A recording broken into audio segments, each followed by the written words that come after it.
आज के इस वीडियो में हम बात करेंगे एक ऐसे इंडियन की जिसे दुनिया कम्युनिस्ट लीडर के नाम से जानती है, लेकिन जिसने बाद में मार्क्सिज्म को ही चैलेंज कर दिया। तो ये कहानी है एमएन रॉय की। तो hello everyone, welcome back to my YouTube channel. तो चलिए बिना किसी देरी के इस वीडियो को शुरू करते हैं। इनके बारे में सबसे पहले टाइमलाइन समरी देख लेते हैं। 1887 में इनका बोर्न होता है वेस्ट बंगाल चंदर नागौर में, एंड 1905 में जॉइन रेवोल्यूशनरी एक्टिविटी स्वदेशी मूवमेंट। और क्या करते हैं, रेवोल्यूशनरी एक्टिविटी स्वदेशी मूवमेंट को ज्वाइन कर लेते हैं। एंड 1915 से लेकर 17 तक वो अब्रोड चले जाते हैं, अलग अलग जगह कंट्रीज़ जाते हैं, इंडोनेशिया, जापान, यूएसए, टू सी काम फॉर इंडिया फ्रीडम। तो इंडिया की आज़ादी के लिए क्या करते हैं, आर्मी इकट्ठा करते हैं। और 1907 में क्या करते हैं, influence by Marxism in USA. और वो क्या होते हैं, 1917 में वो इन्फ्लुएंस हो जाते हैं मार्क्सिज्म की विचारधारा से यूएसए में। तो 1919 में फाउंड मैक्सिकन कम्युनिस्ट पार्टी, और 1919 में क्या करते हैं, मैक्सिकन कम्युनिस्ट पार्टी फाउंड करते हैं। और 1920 में become a founding member of communist party of India. और क्या होता है, 1920 में वो फाउंडिंग मेंबर बन जाते हैं communist party of India Tashkent के। एंड 1922 से 1927 तक member of executive committee of Comintern Moscow. और वो क्या करते हैं 1922 से लेकर 27 तक, और वो जो कमेटी होती है कॉमिटम मॉस्को में, उसके मेंबर बने रहते हैं। And 1929 expel from Comintern due to ideological difference. और क्या होता है, 1929 में वो वहाँ से रिज़ाइन एग्जिट कर देते हैं कॉमिटम से, क्योंकि उनकी आइडियोलॉजी में क्या आ जाता है, डिफरेंसेस आ जाते हैं। एंड 1930 में क्या होता है, रिटर्न टू इंडिया वापस आ जाते हैं and shifted to communism to radical humanism. तो वो क्या होते हैं, कम्युनिज्म से अपना शिफ्ट कर लेते हैं विचारधारा का रेडिकल ह्यूमनिज्म की। तो 1940 में he found radical democratic party RDP. और वो क्या होता है, 1940 में क्या करते हैं, रेडिकल डेमोक्रेटिक पार्टी आरडीपी की फाउंडेशन मतलब स्थापना करते हैं। एंड 1946 में withdraw from active politics and focus on writing. और क्या कर लेते हैं, वो पॉलिटिक्स से हट जाते हैं 1946 में, और वो फोकस करते हैं राइटिंग लिखने में। और 1954 में क्या होते हैं, वो डाइड मर जाते हैं देहरादून इंडिया में। तो एमएन रॉय, जिन्हें मानेंद्र नाथ रॉय भी कहा जाता है, और इनका जो जन्म होता है 21 मार्च 1887 में होता है, और इनकी जो मृत्यु होती है 1954 में हो जाती है। And he was Bengali Indian revolutionary and philosopher and radical activities and political thinker. तो ये क्या होते हैं, एक बंगाली इंडियन रेवोल्यूशनरी होते हैं, और फिलोसफर होते हैं, रेडिकल एक्टिविस्ट होते हैं, एंड पॉलिटिकल थिंकर होते हैं। तो इनका जो ओरिजिनल नेम होता है वो होता है Narendra Nath Bhattacharya.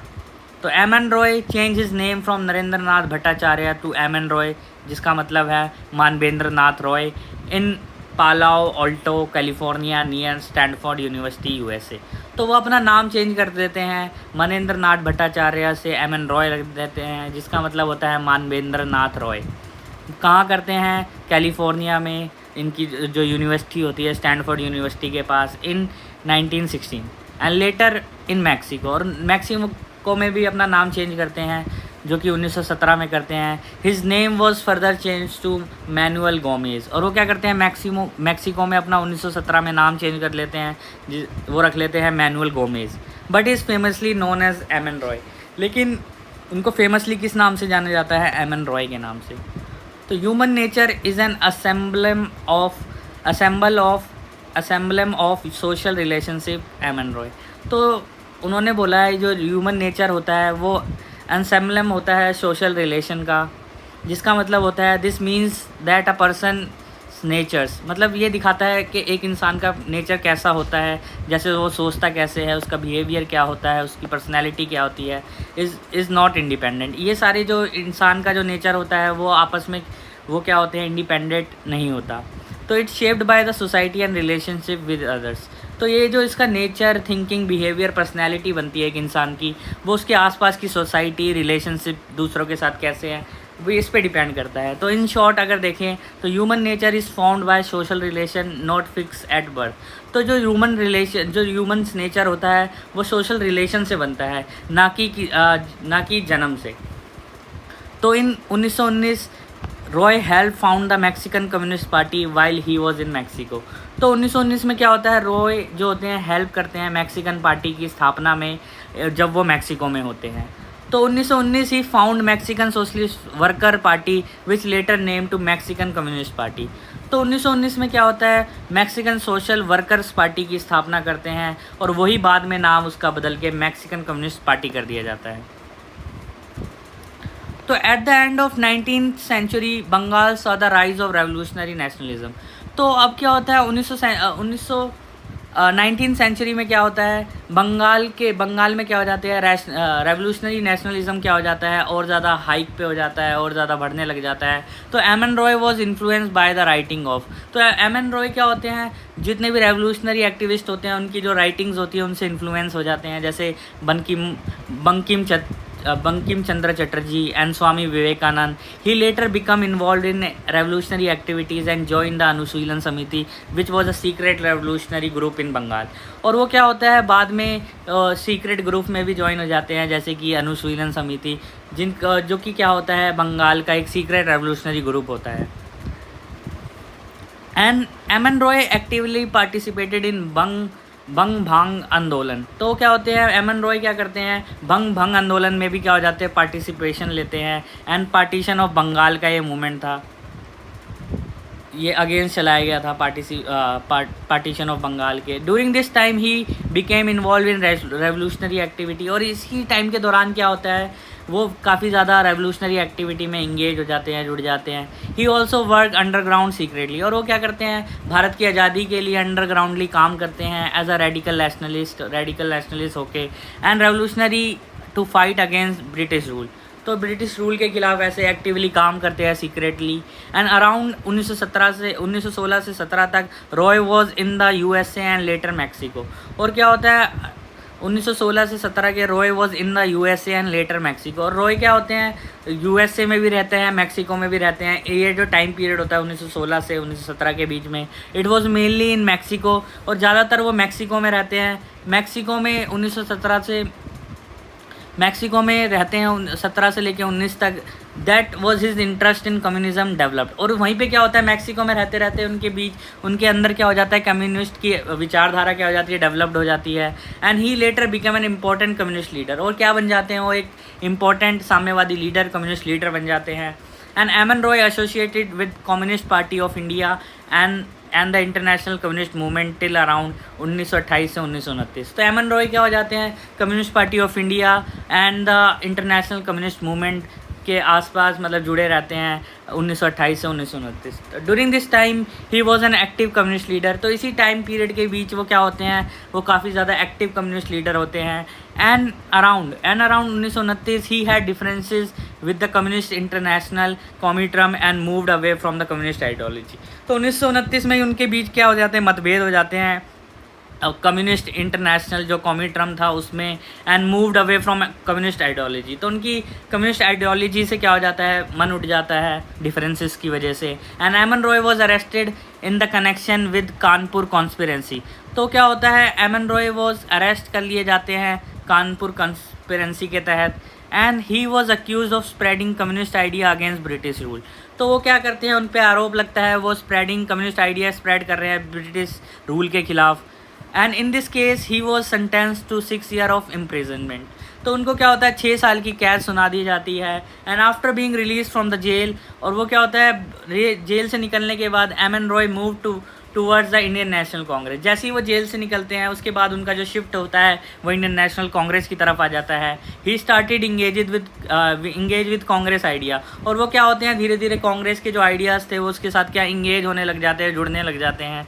And he focused more on political reforms and intellectual work instead of revolutionary violence. तो वो क्या हो जाते हैं, धीरे धीरे उनका जो झुकाव होता है रेडिकल से हट जाता है। एंड वो अपने क्या होते हैं, focused on more political reforms पे, राजनीतिक सुधारों पे, इंटेलेक्चुअल वर्क में लग जाते हैं और रेवोल्यूशनरी वायलेंस के अगेन हटा बजाय।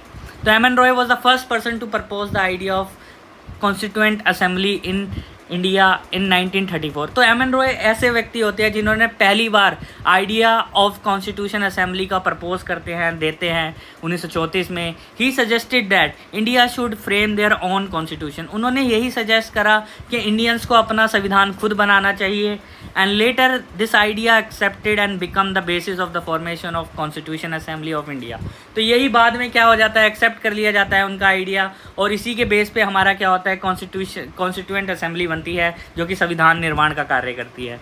तो M N Roy was an important leader of the left wing वामपंथी मूवमेंट इन इंडिया। तो इसमें लिखते हैं जो एम एन रॉय होते हैं वो लेफ्ट विंग मूवमेंट के क्या होते हैं, लीडर होते हैं, इंपॉर्टेंट लीडर होते हैं इंडिया में।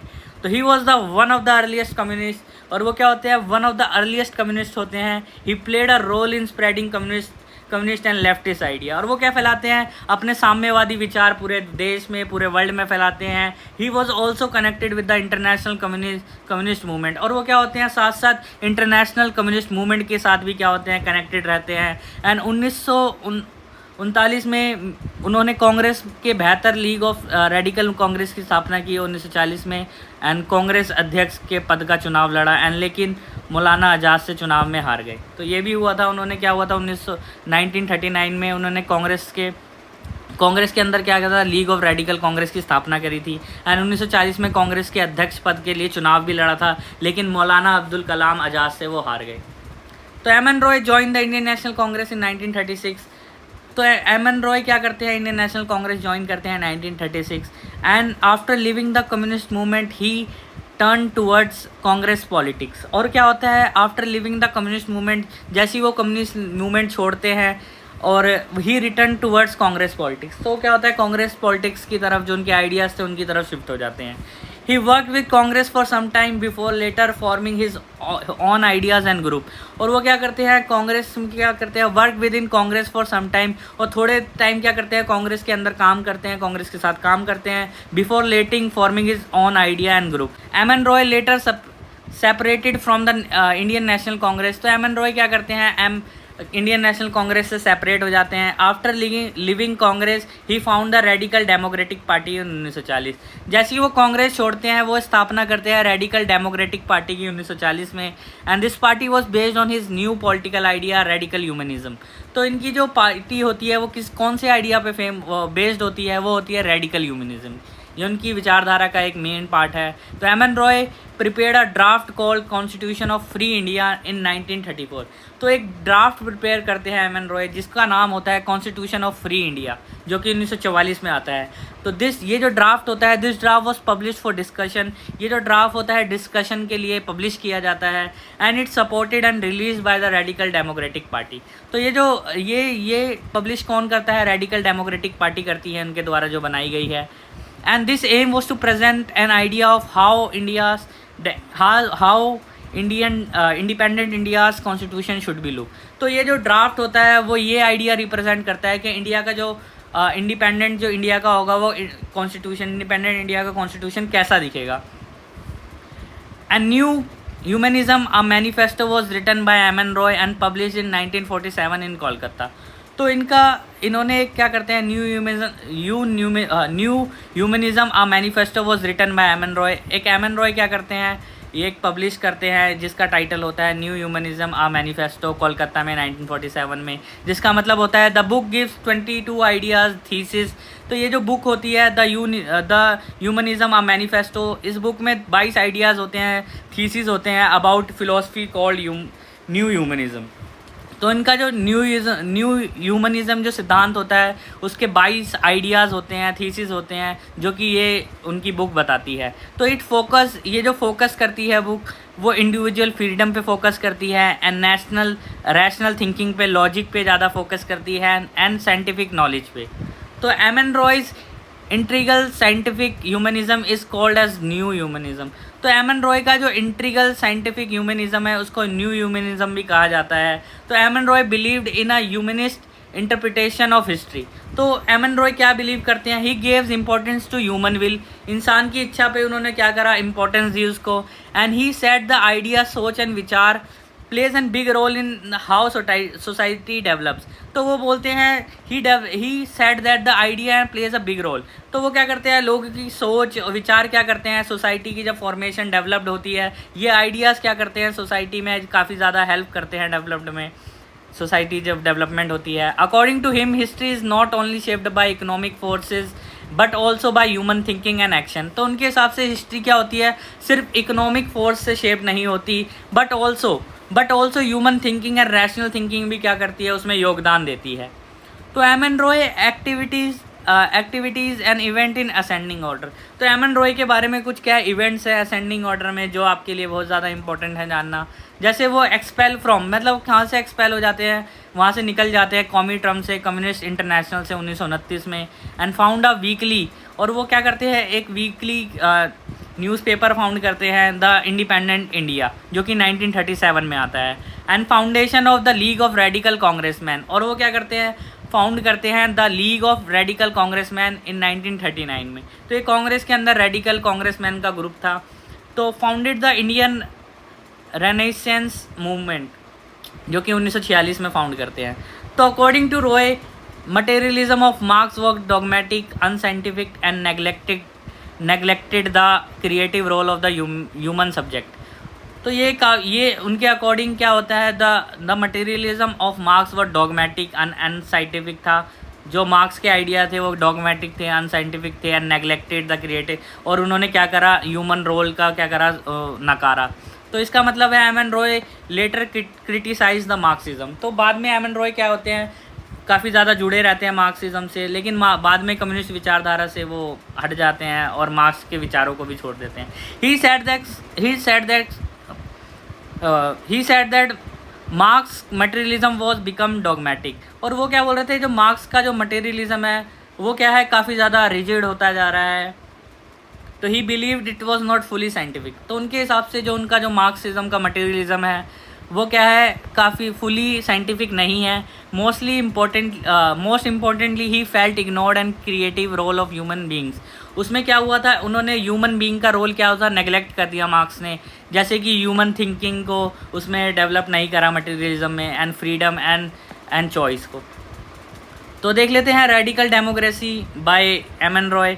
तो the idea of radical democracy will be attained and through by the collective efforts of mentally free man and united and determined for creating a world of freedom. तो जो उनका idea होता है ये रेडिकल डेमोक्रेसी, वो क्या बोलता है, the Roy's idea of radical democracy focus on freedom of individual. तो जो ये इनका आइडिया होता है रेडिकल डेमोक्रेसी का, वो फोकस होता है इंडिविजुअल, व्यक्तिगत रूप से, व्यक्तियों की आज़ादी के रूप में, focus on freedom of individual. तो he believed that a truly free society can be created only when people are. तो ट्रूली फ्री सोसाइटी तभी क्रिएट की जा सकती है एम एन रॉय के हिसाब से, जब लोग क्या होंगे, मेंटली फ्री होंगे, इंडिपेंडेंट थिंकर होंगे, एंड रैशनल एंड अवेयर होंगे। मतलब उनके अंदर क्या लॉजिक होगा एंड अवेयरनेस होगी, जागरूकता होगी। तो such people should work together. ऐसे लोगों को कलेक्टिवली क्या करना चाहिए, एफर्ट और वर्क करना चाहिए, ताकि एक बिल्ड सोसाइटी बेस्ड ऑन, एक ऐसी सोसाइटी बने जो कि किस पे बेस हो, फ्रीडम पे और इक्वालिटी पे, समानता पे। तो M N Roy use Karl Marx idea to understand India society. तो एम एन रॉय क्या करते हैं, कार्ल मार्क्स के आइडियाज़ को इंडियन सोसाइटी को अंडरस्टैंड करने के लिए उनके आइडियाज़ की हेल्प लेते हैं। जैसे वो बताते हैं इंडिया में 4 क्लासेस होती है। जैसे कि जो पहली क्लास होती है वो होती है बर्जुआसी, जो कि रिच ऑनर्स होते हैं, एंड दी सेकंड होती है द पैटी बुर्जुआसी, जो कि स्मॉल ऑनर्स होते हैं, एंड दी थर्ड जो होती है पिजेंट्री, जो कि फार्मर्स क्लास होती है, एंड जो फोर्थ होती है वो होती है प्रोलिटरेट, जो कि वर्कर्स होते हैं। तो M N Roy political thought had 2 faces. जो एम एन रॉय के जो पॉलिटिकल थॉट थे उसके 2 फेस थे, 2 भाग थे। जो पहला फेस था वो था मार्क्सिज्म की विचारधारा को करते हैं। सेकंड वो क्या करते हैं, मार्क्सिस्ट की विचारधारा के विरोधी बन जाते हैं, क्योंकि उन्होंने क्या करा था, ह्यूमन को निगलेक्ट कर दिया था, उनकी सब्जेक्टिविटी को, एंड पोस्ट मार्क्सिस्ट आइडिया। तो बाद में क्या करते हैं, बाद में कि वो मार्क्सिज्म की विचारधारा का बुराई करते हैं। He developed his own idea called radical humanism. वो अपना आइडिया डेवलप्ड कर लेते हैं जिसका नाम रखते हैं रेडिकल ह्यूमनिज्म, जिसको उन्होंने अपनी बुक में भी बताया है, the radical humanism a manifesto, which focus on human freedom and rational thinking, तर्क एंड साइंटिफिक अप्रोच। जो कि किस पे बेस होती है, ह्यूमन फ्रीडम पे, रैशनल थिंकिंग पे एंड साइंटिफिक अप्रोच पे। तो एम एन रॉय और लेनिन के बीच में 1920 में डिबेट भी होती है, जिसका जो डिबेट का मेन टॉपिक होता है वो होता है कॉलोनियल क्वेश्चन। तो The Roy-Lenin debate centered around the colonial question, specifically the role of the polytrade labor in the colonial countries and the relationship between the nationalism and communism in the context of colonialism. तो ये जो debate होती है एमन रॉय और Vladimir Lenin के बीच 1920 में, वो मेनली होती है कॉलोनियल क्वेश्चन को लेके, जिसका मतलब होता है how should communist deal with colonial countries. तो कम्युनिस्ट जो लोग थे वो कैसे डील करेंगे, कैसे उसको टैकल करेंगे कॉलोनियल कंट्रीज़ को जो कि गुलाम थी जैसे कि India, and what should be the role of, तो उनका क्या रोल रहेगा कि वो ज़्यादा किस पे फोकस करें नेशनलिज्म को लेके, वो लेबर क्लास और प्रोलिटरेट को दे वर्कर या नेशनलिज्म मूवमेंट को ज़्यादा दे। तो लेनिन की आइडिया ऑफ डिबेट जो था वो था Lenin support the national movement against the colonial rule. तो लेनिन सपोर्ट करते हैं नेशनलिस्ट मूवमेंट को क्या देना चाहिए, सपोर्ट करना चाहिए, और जबकि रॉय क्या बोलते हैं, also support but focus more on labour and peasant for real revolution. तो रॉय जो बोलते हैं वो बोलते हैं साथ साथ उनकी आज़ादी के लिए हमें क्या वर्कर और लेबर क्लास को भी सपोर्ट करना चाहिए, क्योंकि वो रियल रेवोल्यूशन यही लोग लाते हैं। तो M N Roy in his early life was influenced bye cultural nationalism, Sanskrit राष्ट्रवाद। तो एमन रॉय क्या होते हैं, उनकी अर्ली लाइफ में इन्फ्लुएंस हो जाते हैं कल्चरल नेशनलिज्म से। ही believe that British rule can be challenge through revolutionary method. तो क्या होते हैं, उनका मानना था कि ब्रिटिश को चैलेंज किया जा सकता है, उनकी जो रूल है उसको चैलेंज किया जा सकता है रेवोल्यूशनरी मेथड के ज़रिए।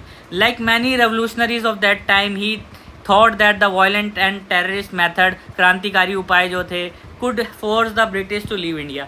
तो जैसे बाकी रेवोल्यूशनरी एक्टिविटीज़ की तरह उस टाइम क्या करते थे, वो भी क्रांतिकारी मेथड में, वायलेंस एंड टेररिस्ट मेथड्स में क्या करते थे, यकीन करते थे ताकि ब्रिटिश से हमें जल्दी आज़ादी मिल जाए। He was associated with the revolutionary group and work underground. तो उन्होंने कुछ ऐसे सीक्रेट ग्रुप भी ज्वाइन करे इसके लिए, भारत की आज़ादी के लिए, एंड वर्क अंडरग्राउंडली भी काम करा। तो M N Roy in his early life period believe that, तो एमन रॉय अपने अर्ली लाइफ पीरियड में ये मानते थे कि शस्त्र कैन क्रिएट सच कंडीशन। तो ये शस्त्र कैन क्रिएट, जैसे कि weapons, arm struggle can create such condition जैसे that could overthrow British rule India. तो ये अगर हम सारे आर्म और वेपन्स के जरिए स्ट्रगल करेंगे, ब्रिटिश के खिलाफ लड़ाई करेंगे, तो ब्रिटिश का जो शासन है वो जड़ से उखाड़ के फेंका जा सकता है इंडिया में। तो M N Roy gave great importance to individual. तो वो क्या करते हैं, एमन रॉय क्या करते हैं, इंपॉर्टेंस देते हैं इसीलिए इंडिविजुअली पे, व्यक्ति पे, एंड फ्रीडम पे ज़्यादा वो करते हैं, फोकस देते हैं। ही बिलीव दैट, उनका मानना था कि a good society can be created only by good and free individual. अगर उन्होंने बोलता एक अच्छी सोसाइटी तभी बनाई जा सकती है जब वहाँ के जो इंडिविजुअल होंगे अच्छे होंगे और फ्रीडम और फ्री उनकी जो सोचने की क्षमता होगी फ्रीली होगी, उन पर किसी का दबाव नहीं होगा। When people are rational, aware and free, they can build a better society. जब लोग वहाँ के लोग क्या होंगे, रैशनल होंगे, अवेयर होंगे, फ्री होंगे, तो एक अच्छी सोसाइटी बनाई जा सकती है। तो एमन रॉय का मानना था इंडिविजुअल व्यक्ति is the foundation of society. जो व्यक्ति क्या है, एक फाउंडेशन है सोसाइटी का, क्योंकि वही उसके विचार, उसका बिहेवियर सोसाइटी को अच्छा बनाता है। A person roles is not just to obey orders. तो एक पर्सन का जो रोल होता है सिर्फ ऑर्डर मानना नहीं होता, but also to maintain their own independence, identity and freedom. और उसका अपना आप में अपनी स्वतंत्रता, अपनी इंडिपेंडेंस बनाए रखना भी एक उसका रोल होता है। जो एमन रॉय का मानना है इंडिविजुअल व्यक्ति is the foundation of society and person role is just not to obey order and but also the maintain the independence and independent identity and freedom. तो Roy believed modern democracy has weakness and needs improvement. तो रॉय का जो मानना था, जो democracy है, modern democracy है, उसमें काफ़ी ज़्यादा वीकनेस भी है और उसको इम्प्रूवमेंट की ज़रूरत भी है। तो he said it is difficult to elect capable योग्य पीपल, ही इम्फेसिस डिसेंट्रलाइजेशन, विकेंद्रीकरण। तो उसका मानना था, उनका मानना जो था, he said difficult to elect capable people. तो उसका बोलना था कि योग्य लोगों का पॉलिटिक्स में आना कैपेबल नहीं होता है। तो इसी वजह से उन्होंने क्या करा, डिसेंट्रलाइजेशन, पावर का जो क्या होना चाहिए, डिसेंट्रलाइजेशन होना चाहिए, विकेंद्रीकरण होना चाहिए। Power should be distributed to local levels, not to concentrated at the top. जो पावर होनी चाहिए सेंटर रूप में नहीं होनी चाहिए, बल्कि विकेंद्रीकरण लोकल लेवल पर भी क्या होना चाहिए, उसका कॉन्सेंट्रेशन होना चाहिए। तो he supported basic right and such as. तो उन्होंने कुछ बेसिक राइट भी, जो फंडामेंटल राइट्स हैं, उसको भी काफ़ी ज़्यादा सपोर्ट सपोर्ट करा, जैसे freedom of expression, freedom of religion and economic right like minimum wages and salary, ये भी उन्होंने क्या करा, काफ़ी ज़्यादा सपोर्ट करा। तो M N Roy emphasis on following, जो एम एन रॉय क्या करते हैं, इस पे ज़्यादा बल देते हैं मॉडर्न कॉन्स्टिट्यूशन पे। Roy prepared a model constitution for free India 1944। तो रॉय क्या करते हैं, एक मॉडल प्रिपेयर करते हैं कॉन्स्टिट्यूशन ऑफ फ्री इंडिया 1944 में, and sovereign power to the people, और वो देते हैं he believe the ultimate power sovereignty should be lie in the people not the ruler. तो लोगों सरकार को हटाने की पावर, जो मेन पावर अल्टीमेट पावर होनी चाहिए लोगों के हाथ में होनी चाहिए, ना कि शासित लोगों के पास। And people's committees, he suggested forming people's committees एड, उन्होंने बोला कि लोकल लेवल पे भी कमेटीज़ होनी चाहिए, उनके पास भी पावर होनी चाहिए, जैसे कि विलेज में, टाउन्स में, सिटीज़ में। This is the part of the idea of decentralisation of democracy. तो यही उनका जो पार्ट है डिसेंट्रलाइजेशन का डेमोक्रेसी के अंदर, उनका कहना था जो पावर है सेंट्रलाइज नहीं होनी चाहिए, उसको डिसेंट्रलाइज करना चाहिए। एंड सिंपल मीनिंग समझे तो Roy wanted a system where people have real power, जो लोग, रॉय एक ऐसा सिस्टम बनाना चाहते थे जहाँ पे लोगों के पास सारी पावर और लोग सवरेन हो, and the governance start from the local level, और जो गवर्नेंस होनी चाहिए वो कहाँ से, लोकल लेवल से स्टार्ट होनी चाहिए। तो उनके द्वारा कुछ मेन किताबें हैं जो उनके द्वारा लिखी गई है, जैसे कि इंडिया इन ट्रांजिशन 1922 में लिखी गई, and India's problem its solution जो कि 1923 में लिखी गई, 1 year of non corporation from Ahmedabad to Gaya जो कि 1923 में लिखी गई। एंड जो 4th किताब है उनकी the future of Indian politics 1926 में लिखी गई। एंड द 5th किताब जो है Gandhism and the nationalism and the socialism जो कि 1940 में लिखी गई। एंड जो 6th किताब है उनकी द न्यू ह्यूमैनिज्म मैनिफेस्टो जो कि इम्पोर्टेंट किताब है, जिसमें इन्होंने अपने रेडिकल ह्यूमनिज्म के आइडिया दिए, 1947 में आई। तो दैट्स इट गाइज, ये हमने पढ़ा आज एम एन रॉय के बारे में। अगर जानकारी आपको अच्छी लगी हो तो वीडियो को लाइक करें, शेयर करें, चैनल को सब्सक्राइब करना ना भूलें। तो मिलते हैं नेक्स्ट वीडियो में। तो guys thank you so much for watching.